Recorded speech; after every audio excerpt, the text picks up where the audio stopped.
So while he doesn't tell us exactly when we can expect it and how we can expect it, Kevin Feige did confirm that yes, Novas are coming to the MCU. And I don't mean the Nova Corp, because we already got them. I mean Sam Alexander and or Richard Rider.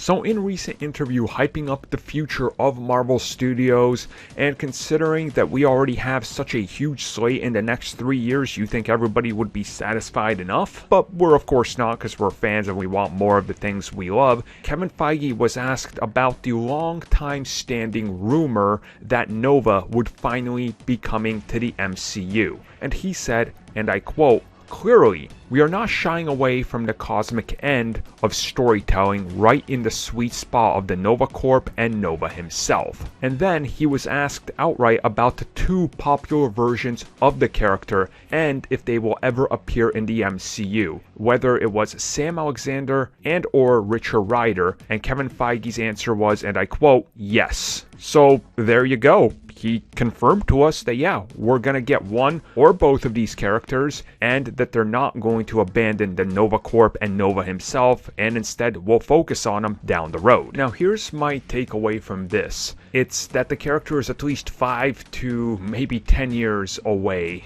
in the earliest, and I think it's one of these things that kept getting pushed back because of obvious other pushbacks, such as the Guardians of the Galaxy sequels and all that, and how they're going to spin that off, and then addition of new franchises and new things, and changing of the future of Marvel, and having to account for Sony, and then the Fox acquisition. Things just keep getting naturally bumped back, especially with a character that the moment he shows up, he sort of has to compare himself to some of the other already existing things in the MCU, like Captain Marvel, for example. And I think it's best if they slowly start to bring that world back around in with the cosmic side of things. Like maybe have Captain Marvel and Spectrum and Miss Marvel go to Xandar and see what's going on there, and then mention that they're working on their own thing, and then eventually bring these characters in.